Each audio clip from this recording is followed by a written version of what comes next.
Ouais, je peux vous assurer, là, Lemelin a le couteau entre les dents.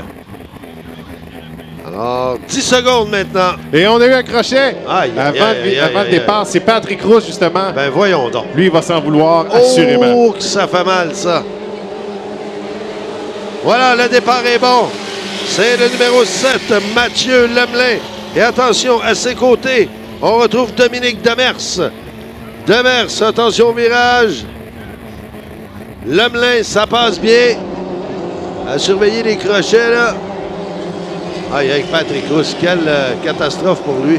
Ouais, victime avant le départ, lui qui était présentement 4e au classement après 2 groupes de qualification. Il va être recalé. C'est dommage là, pour le pilote de Valleyfield. Alors, c'est Pierre Beaupré qui est là. Derrière Lemelin. En fait, ça devrait être son fils Yann. Yann Beaupré, oui. Pierre qui est toujours à ses côtés, mais je crois que c'est Yann qui pilote assidûment cette saison. Alors voilà, ben Beaupré qui remonte sur Lemelin. Oui, pour Beaupré, après une victoire hier, deuxième position serait la bienvenue. Maintenant, il est à la chasse au Lemelin. Tout à fait, ils sont côte à côte au virage. Attention! À l'intérieur, Lemelin. Beaupré à ses côtés. Et on est encore côte à côte, là, une lutte acharnée. Vraiment côte à côte pour les deux. Quelle performance! Et là, Beaupré. Lemelin qui remonte quelque peu sur Beaupré qui résiste. Beaupré résiste, il est en avant. Le voilà qui s'amène au virage à l'ouest. Mais attention, Lemelin est à l'intérieur. À l'intérieur. On ouvre les gaz du côté de Lemelin, mais Beaupré résiste, mais qu'il en prend très, très large au virage. Et on se retrouve pratiquement côte à côte encore une fois. Quelle lutte acharnée entre ces deux. Lemelin et Beaupré. Lemelin et Beaupré qui remonte. 1 km/h de différence entre ces deux embarcations et on joue au chat et à la souris. Est-ce qu'on aura une lutte acharnée jusqu'à la fin, Éric? Je crois bien que oui. Là, on voit Beaupré qui est beaucoup plus rapide à la sortie des virages, mais le virage ouest, c'est là où Lemelin prend son avance là, sur son opposant. Alors voilà, côte à côte, encore une fois, lutte acharnée. On ne se concède absolument rien. Une lutte spartiate entre les deux. Beaupré qui gagne quelques mètres sur Lemelin, mais à noter Lemelin à l'intérieur du virage. Aucun crochet, ça passe bien. On se retrouve encore une fois côte à côte. Oh! Et là, Lemelin qui a été déporté est obligé de revenir légèrement par l'avant. Alors, qui sera premier à la bouée de départ arrivé? Oh là là, eh bien là, ça promet encore une fois. On est pratiquement égal ponton à ponton. Là, ça ressemble à du léger Lecomte de l'an passé au photo finish. Alors, une course, certes, la plus belle jusqu'à maintenant, la plus acharnée, la plus serrée. Et on ne se concède absolument rien. Encore une fois, on est côte à côte. Et Beaupré qui gagne encore une fois quelques mètres sur Lemelin. Et on voit le Yancy qui commence à balancer sur ses Oh, pontons. attention, là, c'est dangereux, surtout au virage ouest. Si on commence trop à louvoyer, il peut avoir des séquelles importantes. Mais par contre, tout se passe bien.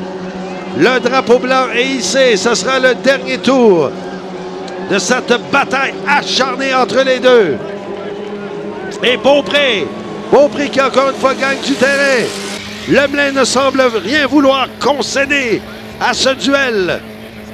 Ouais, ils devront surveiller là, Beaupré qui s'est rapproché, était beaucoup plus à l'extérieur. Là, c'est collé sur Lemelin. Donc Lemelin devra faire attention. On l'a vu justement là, à la hauteur de la deuxième bouée, avoir de la difficulté à sortir, a probablement frappé la queue d'eau de Beaupré. Et là, Beaupré qui finalement distance considérablement Lemelin.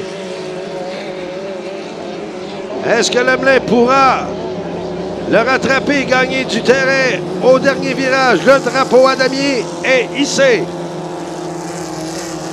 Oui, là, on voit Beaupré qui, depuis 2 tours, est beaucoup plus à l'aise dans le virage ouest. Et ce sera la victoire de Yann Beaupré sur Mathieu Lemelin après une course très, très relevée. Semble-t-il que ce n'est pas Yann qui était aux commandes de l'embarcation. C'était bien Pierre. Probablement Pierre, à moins qu'on ait fait appel à Jesse Robertson, qui a déjà piloté l'embarcation. C'est l'ancien Myers Autotech, mais on vient de m'aviser là, que Yann Beaupré était aux communications à l'étage sous nous. Enfin bref, le bateau a gagné. Oui. Et la grande victime de cette épreuve, c'est Patrick Rousse. Dommage pour lui, là. Aïe, aïe, aïe. Crochet avant même le départ.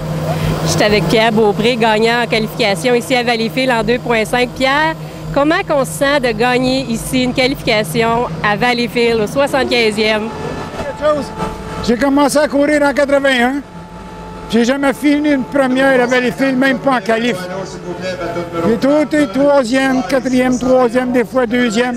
J'ai jamais fait une première à Valleyfield depuis que j'ai commencé à courir en 81. Donc j'imagine que l'émotion est à son maximum. D'avoir dupliqué ce que son fils a fait la veille, ça doit être merveilleux. Tout le monde a travaillé fort après ça. Même un type qui a monté le moteur, Scott Myers. Puis toute l'équipe, les femmes aussi. Il y en a beaucoup qui font du stock. Quand les femmes font un sandwich, ils préparent tout. Nous autres, on touche à rien, on n'a pas le temps. Bien, félicitations, Pierre, puis bonne fin de semaine. Merci beaucoup.